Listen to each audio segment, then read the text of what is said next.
Assalamualaikum warahmatullahi wabarakatuh. Sahabat yang dirahmati Allah.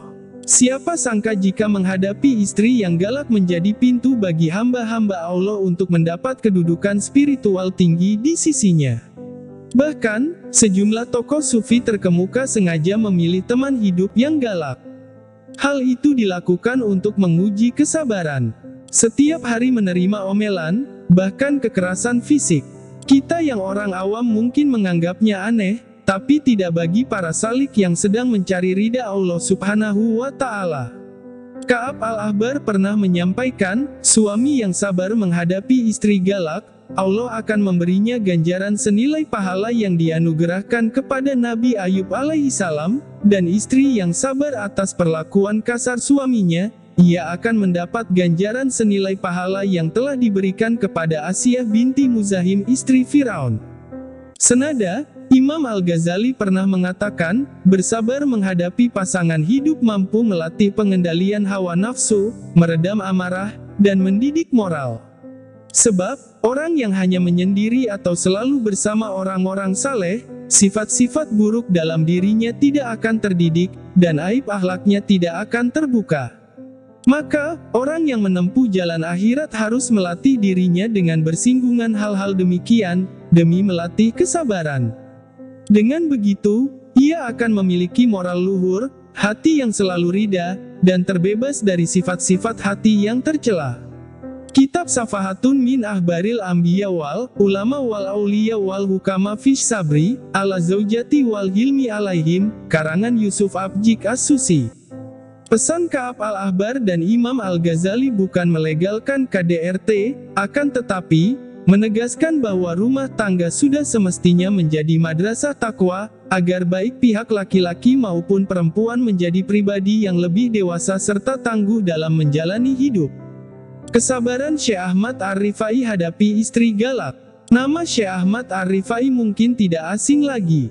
Ia merupakan tokoh sufi terkemuka dan seorang wali kutub yang juga memiliki banyak murid dari kalangan para wali Allah.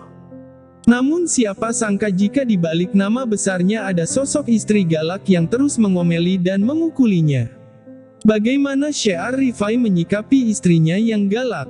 Dikisahkan, suatu waktu murid kesayangan Syekh Ar-Rifai bermimpi melihat gurunya berada di surga. Di hari berikutnya ia melihat mimpi serupa, dan terus berulang kali. Akan tetapi ia merahasiakannya, tidak ada satu orang pun yang ia beritahu, termasuk gurunya. Ternyata Syekh Ar-Rifai memiliki istri yang galak. Setiap hari ia menerima perlakuan kasar darinya. Entah dalam bentuk kekerasan dengan kata atau secara fisik. Suatu hari murid yang pernah bermimpi melihat Syekh di surga itu bertamu ke rumah dan melihat gurunya dipukul oleh istrinya menggunakan kayu pengorek tungku sampai noda hitamnya membekas di baju. Walaupun demikian, Syekh Rifai hanya diam. Melihat insiden ini, murid tadi resah dan melaporkan kepada murid-murid yang lain. Begini, kawan-kawan sekalian, guru kita mendapat perlakuan kasar dari istrinya, sementara selama ini kita tidak berbuat apa-apa.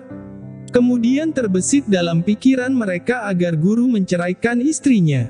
Tapi masalahnya sang guru orang fakir, tidak akan mampu untuk memberi ganti mahar yang ditaksir senilai 500 dinar untuk menceraikan istri. Mereka pun bersepakat untuk iuran. Setelah uang terkumpul, mereka menghampiri sang guru untuk menyerahkan uang tersebut. Melihat uang sebanyak itu, Syekh bertanya, uang untuk apa ini? Para murid menjawab, ini sebagai ganti mahar untuk istri guru yang sudah berlaku kasar. Syekh hanya tersenyum dan berkata, andaikan bukan karena kesabaran menghadapi omelan dan pukulan istri, kau tidak akan bermimpi melihatku di surga. Kitab Safahatun min Ahbaril Anbiya, karangan As-Susi. Sekilas tentang Syekh Ahmad Ar-Rifai secara garis keturunan, nasab Syekh Ahmad Ar-Rifai dari jalur bapak sampai kepada Sayyidina Husain bin Ali bin Abi Thalib. Sedangkan nasabnya dari jalur ibu bersambung sampai sahabat Nabi bernama Abu Ayyub Al-Ansari. Sebelum kelahirannya, ada sejumlah wali-wali agung yang sudah memprediksinya, yaitu Tajul Arifin Al-Wafa, Syekh Nasr Al-Hamami, Syekh Ahmad bin Hamis, Syekh Abu Najari Al-Ansari, dan banyak lagi. Sufi agung berkebangsaan Irak ini merupakan ulama terkemuka yang juga banyak mencetak ulama-ulama hebat.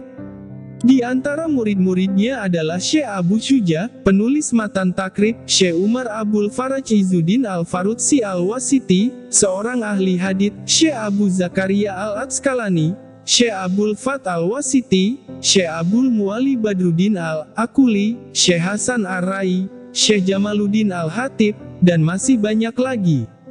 Kredibilitas Syekh Ahmad Ar-Rifai sebagai intelektual muslim dan tokoh spiritual ternama banyak diakui sejumlah ulama. Sejarawan Ibnul Atsir penulis Al-Kamil Fit Tarikh mengatakan, Syekh Ahmad Ar-Rifai merupakan orang saleh yang pengaruhnya besar dan memiliki murid tak terhitung. Syekh Abdus Sami Al-Hashimi Al-Wasiti, seorang ahli hadits pernah berkata, Syekh Ahmad Ar-Rifai merupakan salah satu tanda kekuasaan Allah. Sejarawan Ibnul Imad juga menuliskan dalam kitabnya, Syekh Ahmad Ar-Rifai merupakan ahli zuhud yang agung dan seorang waliullah yang memiliki banyak karamah. Kitab Khulasatul Iksir fi Nasabi Sayyidina Al-Gauts Ar-Rifai Al-Kabir, karangan Ali Al-Wasiti. Semoga bermanfaat dan jadi pelajaran bagi kita semua. Wallahu a'lam bishawab, wabillahi taufik wal hidayah. Assalamualaikum warahmatullahi wabarakatuh.